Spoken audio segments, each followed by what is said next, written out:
Today, I am talking to a young professional who was originally trained as a system engineer, then transitioning to creative designing, brand communication, and then brand strategy.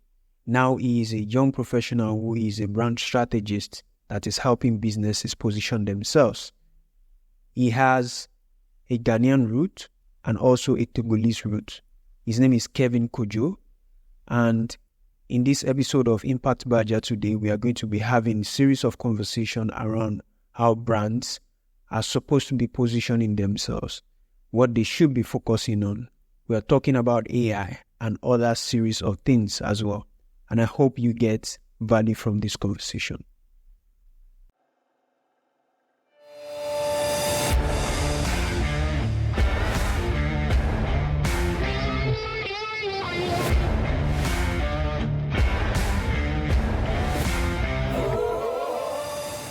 Thank you, Hafiz. You read quite some interesting things about me earlier because I didn't start the journey from being a brand strategist. I had to deviate from being a system engineer to something that I believe that I love. So my name is Kevin Kodjo. I'm a brand strategist that is passionate about making brands stand out, if I put it that way. I'm more passionate about African brands. I kind of focus on them, for now, because I believe they have a lot of potential. The market is huge. There are a lot of things we are not ready to explore. We are not exploring yet because of how the whole ecosystem is built. We know how it is in Africa, right?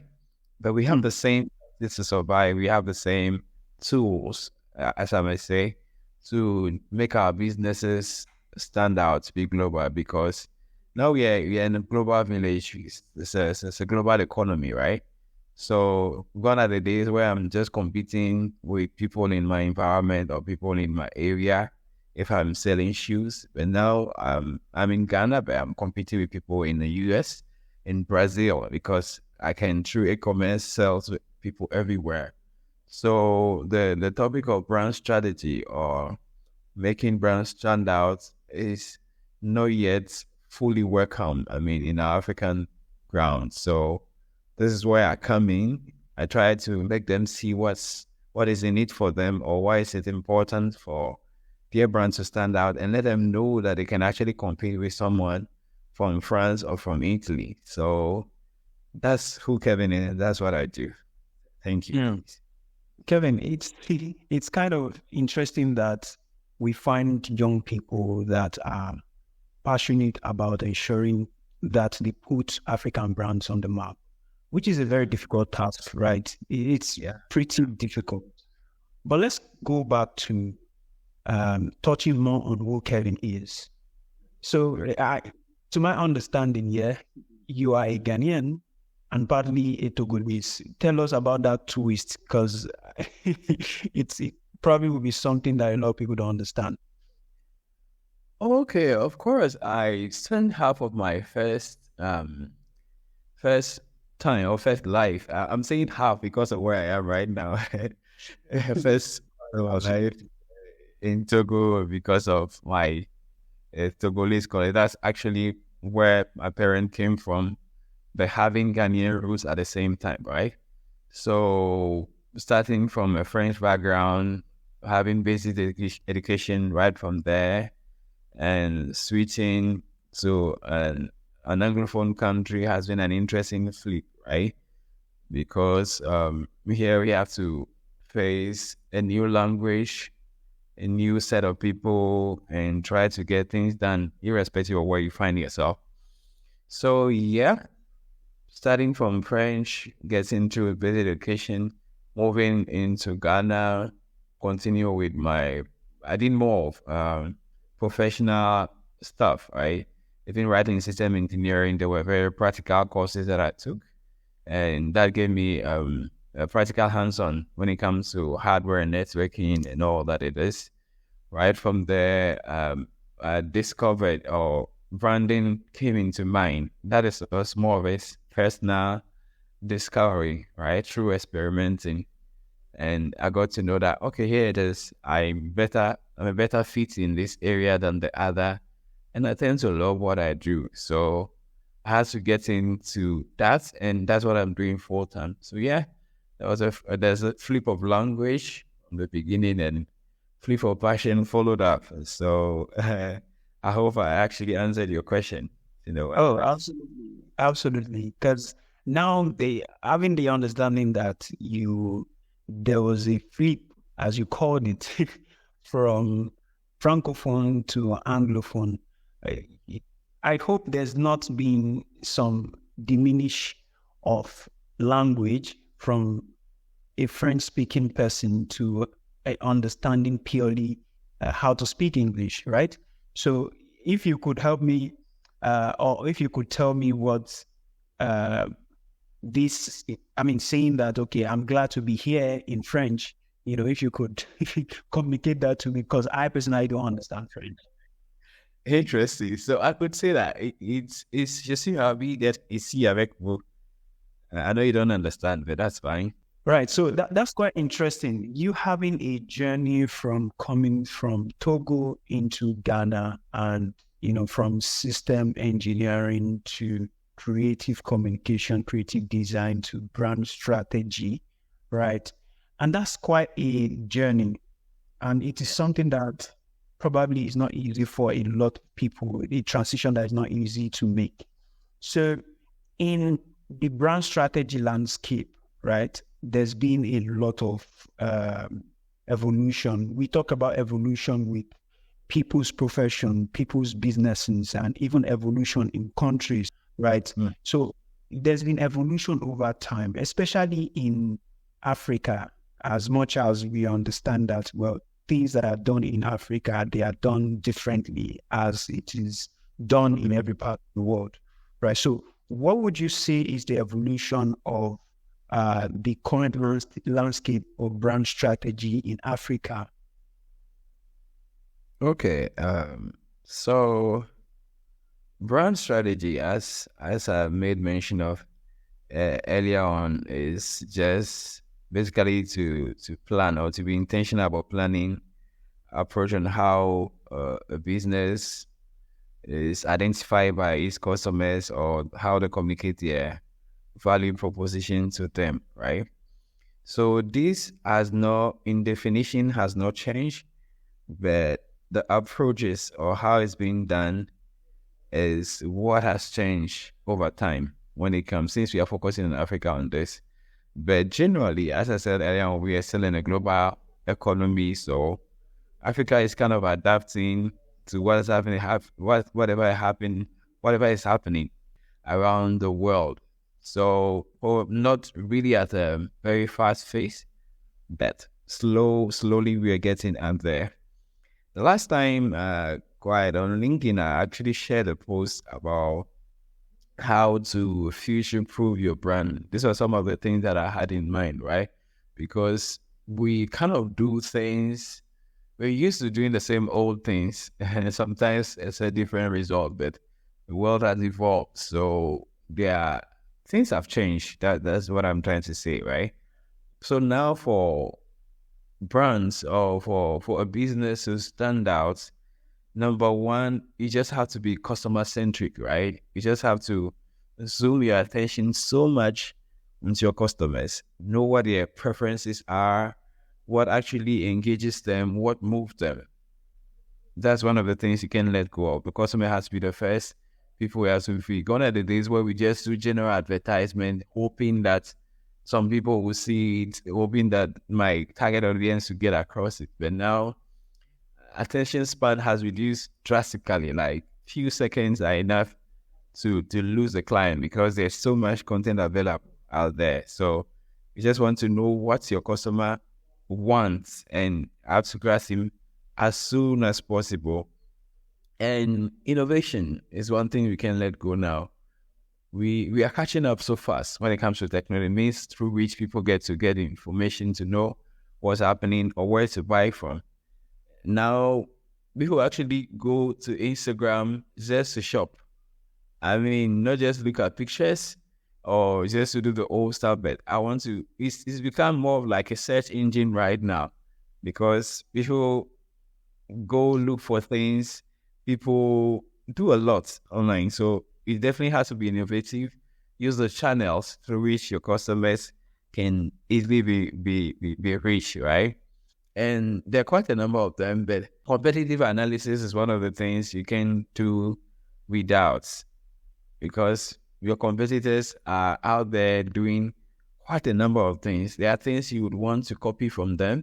There are things you would want to do differently, so it makes you stand out, right?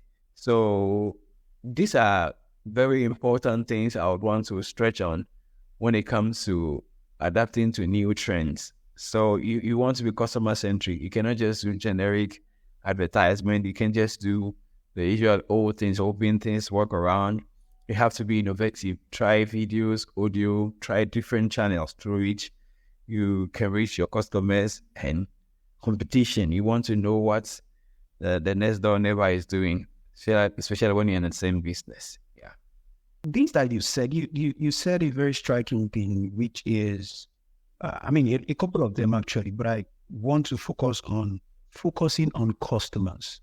Yeah, because at the end of the day, people, let's say businesses are building or creating for customers. And these customers that they are creating for, in one way or the other, they are getting smarter by the day. They know what they want. They know how they want it. They know how exactly they want to be served, right? So in that sense, I guess a lot of businesses are probably diverted or shifted from ensuring that they focus solely on their customers, because at the end of the day, you're not selling to anybody else. You're selling to them. Either you're selling goods or services, right? So that got me very excited about the comments you made on focusing on customers. And, in this same practice that you have, there are challenges, right? And these challenges is best known to you as a professional. Is best known to you, the person who is operating in the industry, right? So could you help us understand what these challenges are, and, what could be done to remedy those challenges if they are personal to you, the ones that you've experienced in the past, or something that you could give as an advice to brand strategists out there? Okay. So for brand strategists, I would say we working hand in hand with businesses, right? This journey is not a lonely journey. We don't just take it on by ourselves, but we have to find a way to carry the customer along once we are defining this thing. So even, right, I would want to narrow it down to the customer's point of view, right? One of the difficult things is how to define their value proposition. Yeah, that's it. So looking at how dynamic the market is, especially in our part of the world, we easily try to change or dance to the tune of the customers, on the customer's tune, if I'll put it that way. Because today they want tomatoes, so I'm a tomato seller. Tomorrow they want pepper, then I'm a pepper seller. So you kind of, you know how it goes, right? We kind of listen to what's the next thing, and you want to try to do the same thing. But it's very important that we maintain consistency when it comes to our vision or what we are standing in for, right? We want to be sure, we want to be known for one particular thing. So it is very important that irrespective of what it is or what the market is, or how the market is evolving, we stick to that and deliver on our promises, if I'm making sense on that. So that's one of the main things that we want to do. And lack of resources is another thing that I believe is a challenge. But there is always a way to get things done, irrespective of how limited resources are, right? So depending on the client's budgets, you can always craft something. I have, through my journey of being a brand strategist, worked with different kind of businesses. Why? I know how to with the big brands that have quite much to offer when it comes to research, when it comes to all the stages, for brand strategy, and the ones that basically have peanuts, like they have little, but no matter what is available, there should always be a way out, because I believe a brand strategist is a person that brings solutions to people's problems. So no matter how limited you are in terms of resources, you can always find something and get a brand out there. Yeah. It's interesting that you mentioned brands, some brands not focusing on what their core value proposition is, which comes down to distraction for brands. And it makes so much sense that the more distracted brands are looking out for what is the next thing to do, based on what customers actually want in other markets, not actually focusing on that promises that they made, that we're going to deliver on this and we're going to do it better than the competition, right? So distraction is a major thing which I took from what you just said. And then lack of resources. And we are connecting that to resourcefulness of people, right? So, you know, in my understanding over the years, people could lack resources, they could have limited resources, but how resourceful are the people that are involved in whatever it is they are involved in?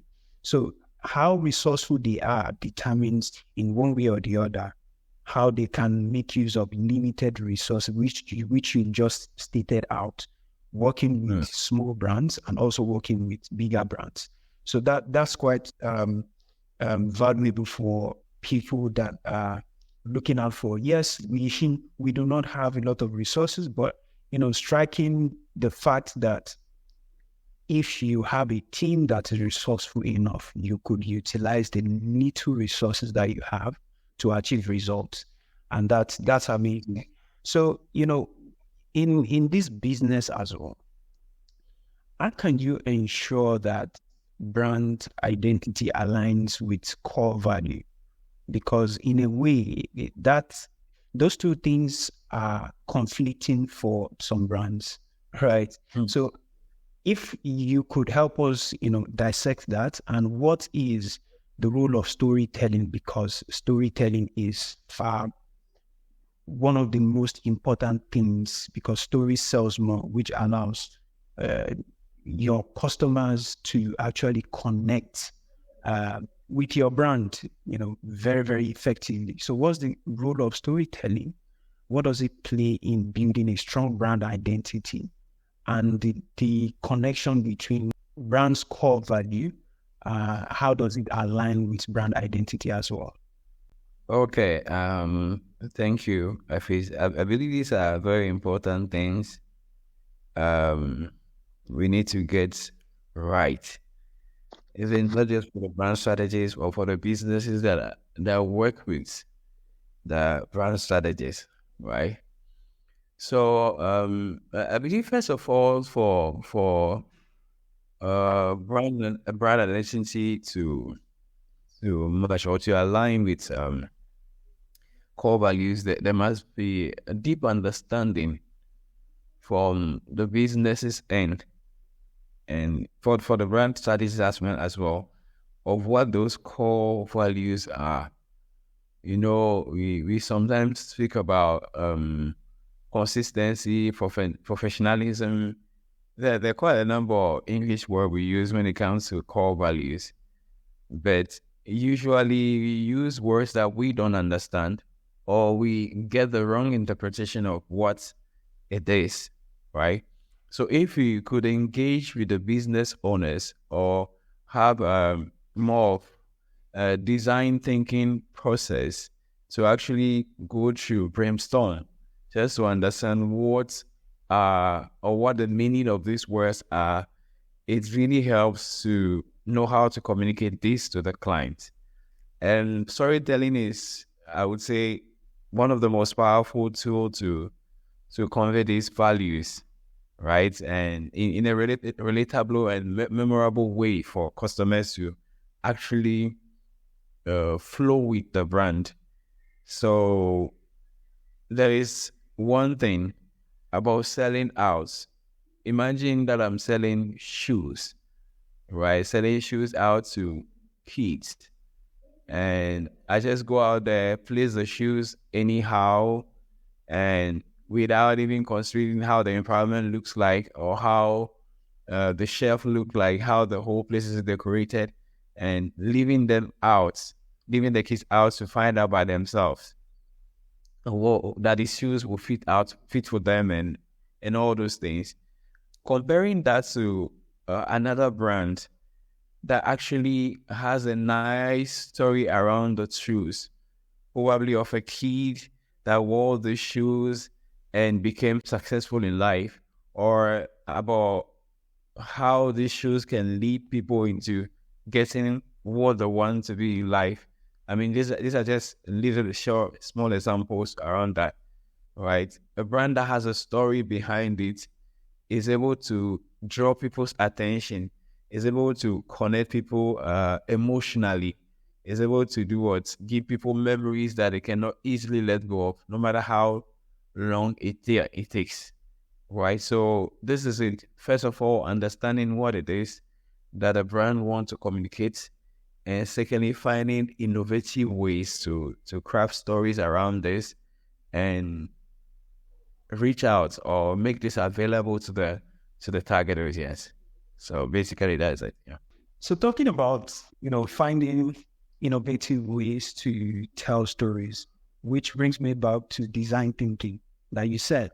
I cannot overemphasize the importance of design thinking, because how does a company or how does a business or how does a person start doing something or creating something without thinking about how to create that, which is pretty much important.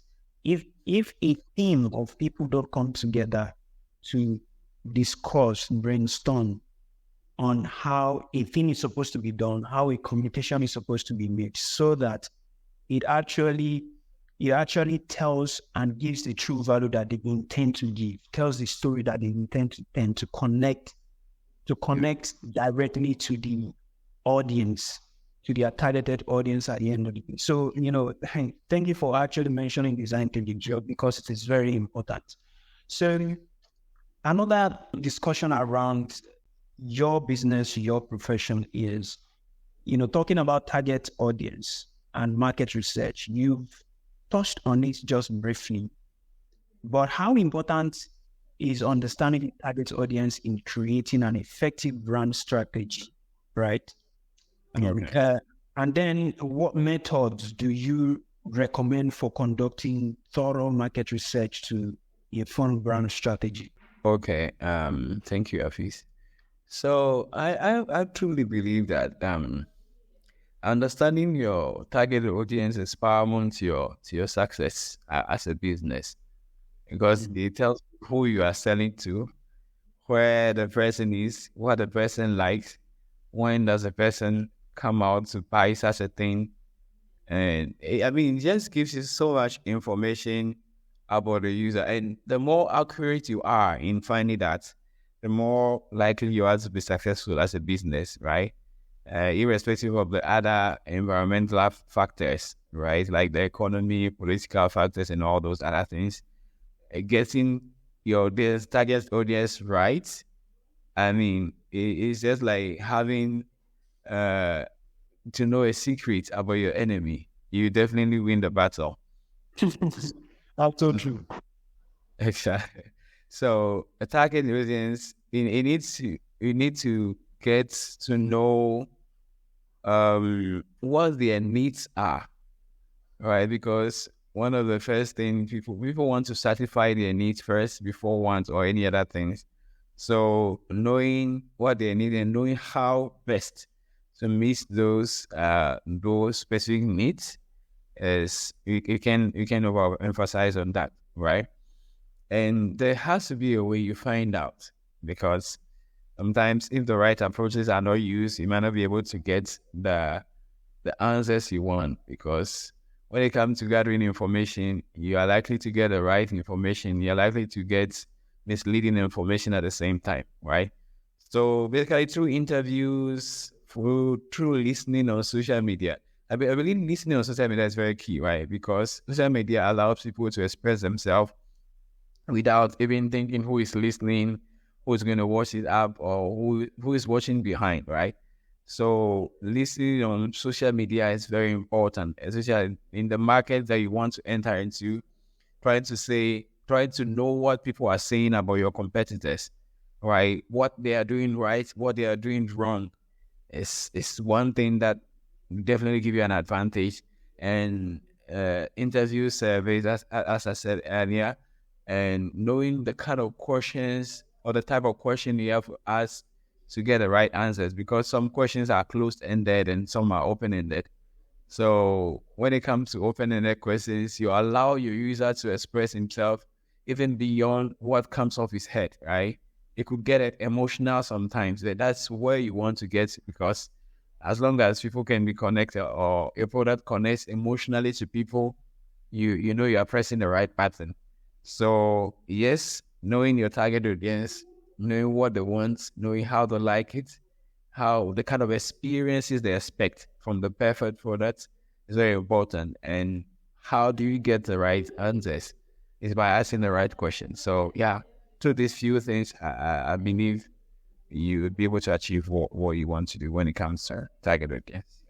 I mean, this is very important. Social media specifically, like it is so big on its own that Yeah. I don't know if some brands, some companies do not understand how very valuable this is as a research tool on its own, because there's too many opinions, too many comments about interest, needs, wants, how how the target audience, the target customers actually want something to be served to them.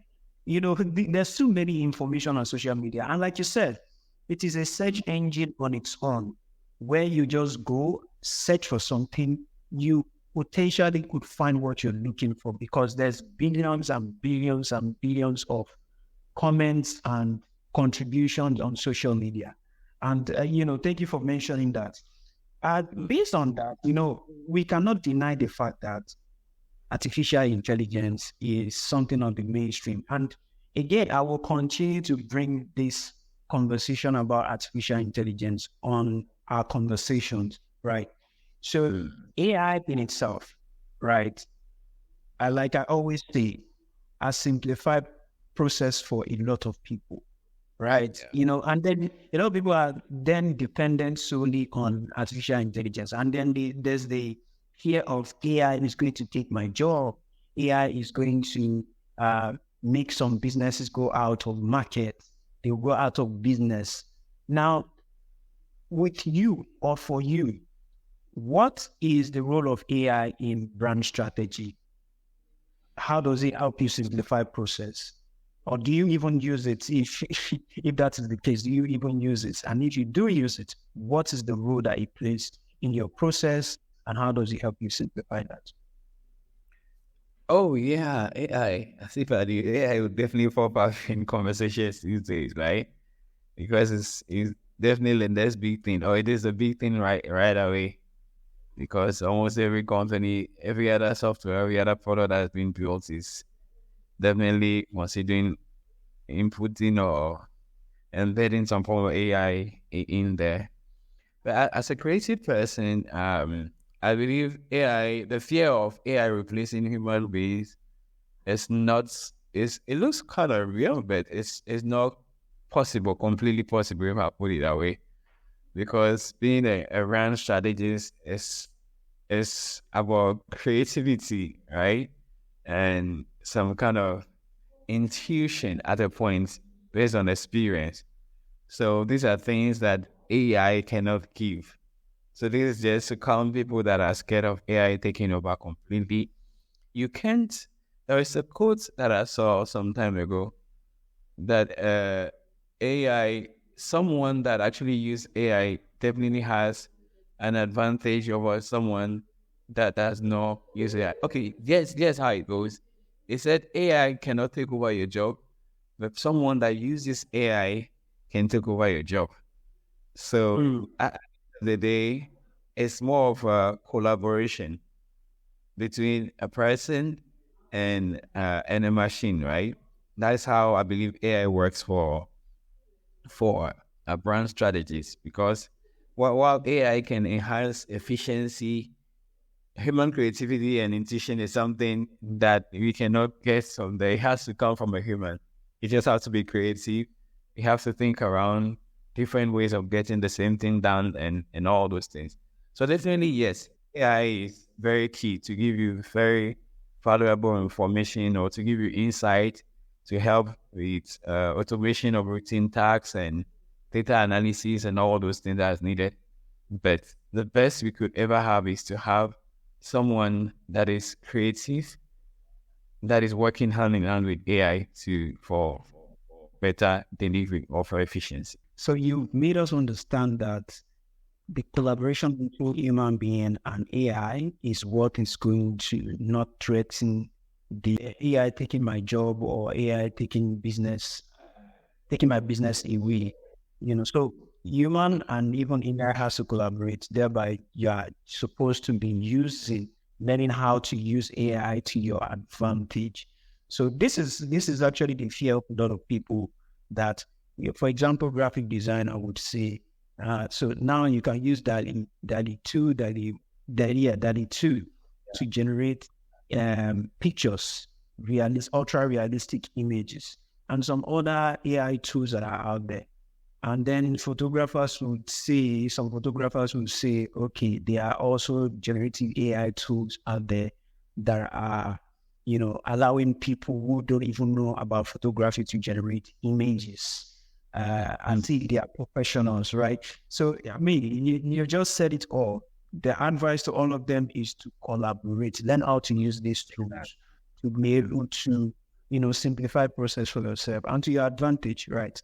So every person, every professional, every business owner, every entrepreneur have a way of measuring success. You've talked about strategies, you've talked about values, you've talked about challenges. How do you measure success?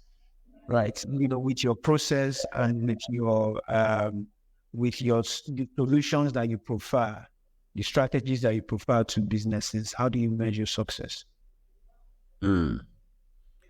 Okay, so that's relative, but generally, I believe your brand is what people say about you when you are not there.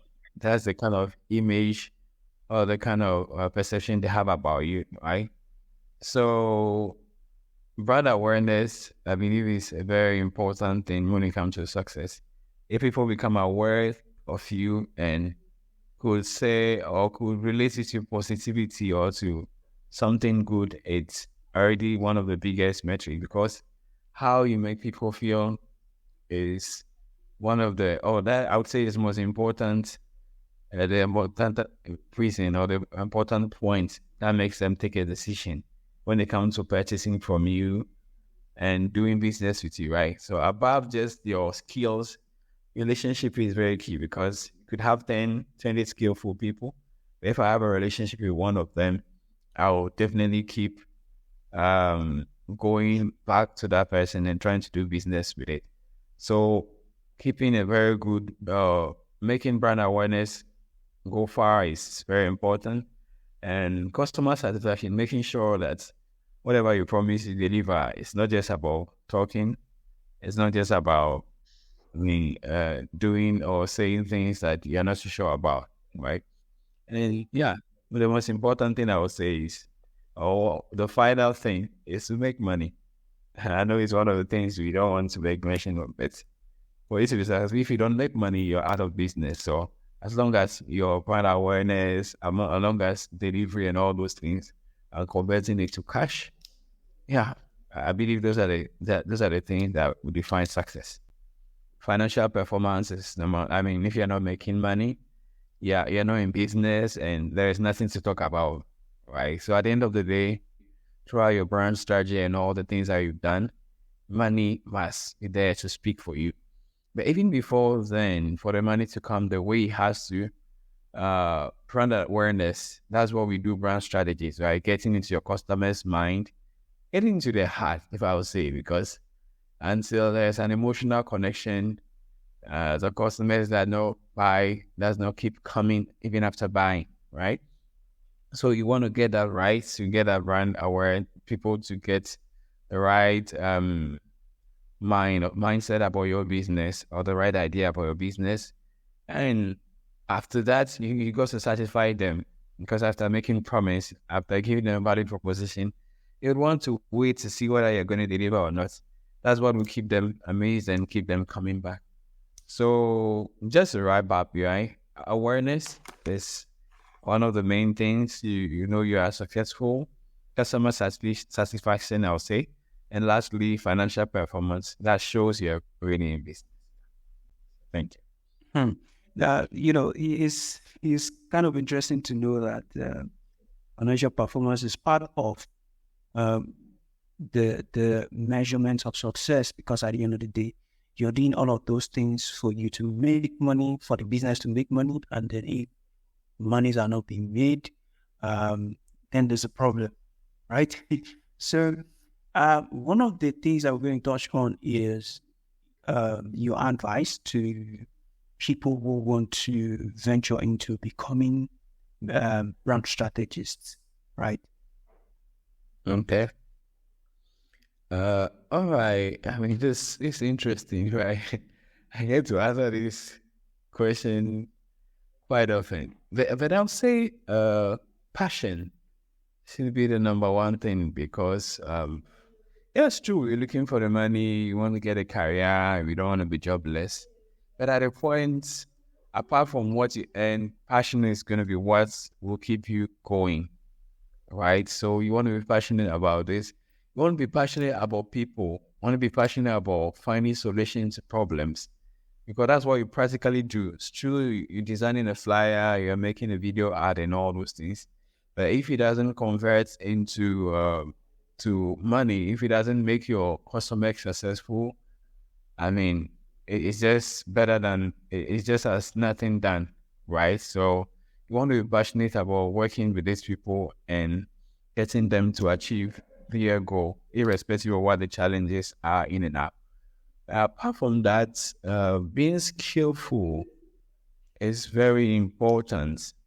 Being skillful, knowing the right tools, getting the right skills that are required, right? It's not everyone that has a chance to get a degree, branding, graphic design, and all those things. But today, in so much content is available online there, we could actually be self-taught. We could actually get to know the right tools, the right environment, or the right way to get things done just by going out there and looking for yourself. YouTube should be a good friend. Udemy, I mean, quite a number of them are available. So you need the skills. You need to be passionate about that. You need to get good interpersonal relationship, how to relate to your client, because as I said earlier, relationship is very important, because they want to be comfortable working with you. They want to know that when you say yes, it's going to be yes. They want to know that you will be delivering on time. And finally, not the least anyways, it's about networking, right? Leverage is one of the things you can't underrate in the 21st century, right? What could have taken me 6 months to get done, just by getting the right connection could take me a week or 3 days. So networking from all angles of life, right? Most especially in your career or in your path of profession. So I would say these are 4 very important things someone that would want to be in brand strategy to consider even before getting it. Yeah. I hope the aspiring brand strategists would listen to this and then they would take to the advice. So the last thing is, I want to think that you read books, right? Yeah. Could you recommend 1 or 2 books to our audience? Okay. Quite a number of them are coming to mind. I think what's the name? This is Marketing by Seth Godin. It's one of the books that I love reading. And what's this? Okay, Building Strong Brands. Yeah, by David Acker. Those are things you should be. There are quite a number of them out there. There are some that, but I think we should stick to this. This will definitely be insightful for anyone that would want to be in brand strategy. All right. So we would close this conversation with a quote by Seth Godin. He says, all of us are smarter than any of us. And that means that by working together, it means that we can achieve success, we can achieve greatness together. By working separately, it means there's too many deficiencies that we could see in each other. So by working together as one, there's no limits to what we can achieve. So thank you, Kevin. I appreciate your time on this call. I appreciate your contribution on this conversation.